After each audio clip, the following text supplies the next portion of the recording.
అందరికీ నమస్కారం. ముఖ్యంగా గ్రీన్ ఆర్మీ వేంపాడుకు స్వాగతం. ఇంతకుముందు ప్రసారం చేయబడిన పద్మజారాణి గారి యొక్క వివాదం ఏదైతే ఉందో దాని మీద నా పాత్ర ఏమిటో వివరంగా చెప్పడం జరిగింది. అయితే ఇప్పుడు తదుపరి జరిగినటువంటి సంఘటన గురించి మీకు చెప్పవలసి ఉంది. అదేంటంటే పీజీఆర్ అంటే రాష్ట్ర ప్రభుత్వం, కూటమి ప్రభుత్వం వచ్చాక అత్యంత ప్రతిష్టాత్మకంగా తీసుకొచ్చినటువంటిది పీజీఆర్ఎస్, ప్రజా సమస్య పరిష్కారాల వేదిక. దాని ద్వారా ఈవిడ అప్లికేషన్ పెట్టుకున్నట్టు, దరఖాస్తు చేసుకున్నట్టు, ఫలానా నెంబర్లో 7 ఎకరాల 45 సెంట్లు భూమి ఉందని చెప్పేసి ఒక సర్వే నెంబరు, ఫలానా సర్వే నెంబర్ అని చెప్పేసి ఆవిడ కోరటం జరిగింది. అది పరిష్కార నిమిత్తం అన్నీ ఎలా జరుగుతాయో పిఆర్లో పెడితే అలాగే ఇది కూడా దిగువన ఉన్నటువంటి సంబంధిత ఎండోమెంటు అధికారులకి చేరింది. దాని తర్వాత అది ఈఓ గారి దాకా వచ్చాక, గొల్లపల్లి టెంపుల్ ఈఓ గారి దాకా వచ్చాక ఆయన దాని నిమిత్తమై ఆవిడ భూమి ఆక్రమణకి అంటే ఆవిడ సాగులో ఉన్నటువంటి ఎంజాయ్మెంట్లో ఉన్న భూమి ఆక్రమణకు గురైనట్టు దాన్ని సరిహద్దులు నిర్ణయించి నా ఆక్రమణ నుంచి వాళ్ళని తొలగించి నాకు అప్పచెప్పవలసిందిగా కోరినట్టుగా కూడా చెప్తూ సంబంధిత రెవెన్యూ అధికారి వారిని సర్వే చేసి ఇచ్చినట్లయితే మేము సీఎం పేషీకి పంపించవలసి వచ్చిందని చెప్పారు. ఇక్కడ ఆలోచించవలసింది ఏంటంటే సీఎం పేషీలో ఆవిడ వెళ్ళి పెట్టుకున్నటువంటి అర్జీ నిజం అవ్వచ్చు, పెట్టిన మాట నిజం కాబట్టి ఇక్కడికి వచ్చింది. ఆ పెట్టినప్పుడు సీఎం పేషీ నుంచైనా ప్రజావేదిక నుంచైనా న్యాయాన్ని పరిశీలించి చేయమంటారని చెప్పేసి మేము అనుకుంటున్నాం. అలా కాకుండా ఏకపక్షంగా ఆవిడ పెట్టింది కాబట్టి అందుట్లో ఉన్నా లేకపోయినా 7 ఎకరాల 45 సెంట్లు ఫలానా సర్వే నెంబరు అని చెప్పి అనటానికి అవకాశం లేదు. అయితే ఆ నెంబర్ మెన్షన్ చేసినందువల్ల ఆ నెంబర్ సర్వే చేయాలని చెప్పేసి ఈఓ గారు కోరటం జరిగింది. రెవెన్యూ తహసీల్దార్ వారిని కోరితే అప్పుడు మాకు తెలియజేయటం, అంటే సరిహద్దుదారులకి తెలియజేయడం జరిగింది.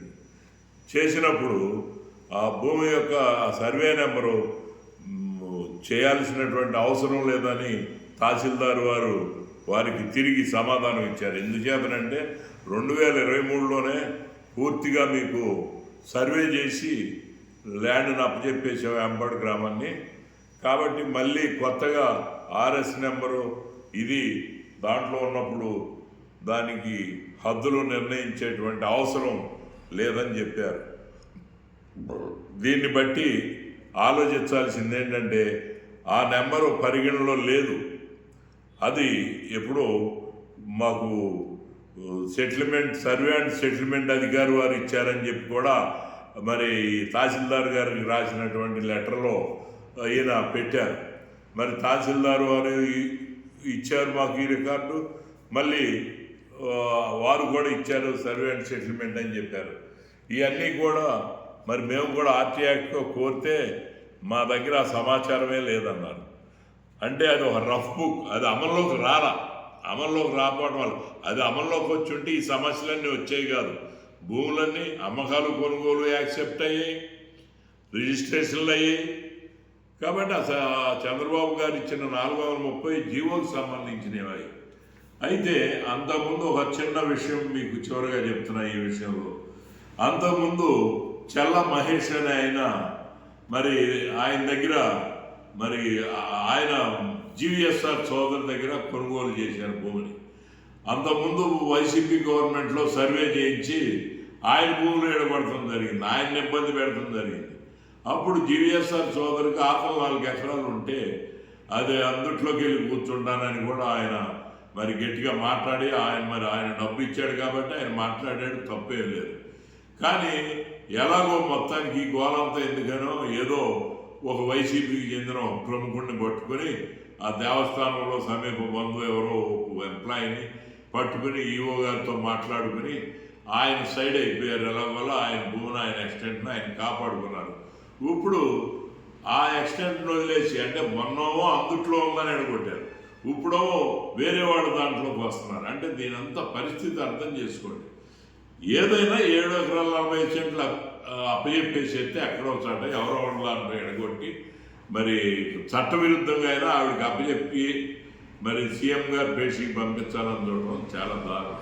సీఎం గారి పేషీకి పంపించాల్సింది ఏంటంటే, అయ్యా ఈ సర్వే నెంబర్లో ఇప్పుడు మనుగడలో లేవు, అప్పుడు తమరు ఇచ్చిన జీవో రైతువారీ పట్టాలు కన్వర్ట్ అవడానికి ఇచ్చినటువంటి జీవోలో రఫ్ బుక్లో ఉన్నాయి, అవి నోటిఫై కాలేదన్న కారణంగా మేము ఎవరు ఆక్రమణలో ఉన్నారనేది ఫర్దర్గా ఎంజాయ్మెంట్ చేసే వరకు వేరే ఎవరిది ఏంటనేది మరి మేము చెప్పలేమని చెప్పేసి ఈ చెప్పాల్సింది పోయి ఏకపక్షంగా ఆవిడ తరఫున మరి అనుకూలంగా ఆవిడికి రిపోర్ట్ రాయడం జరిగింది.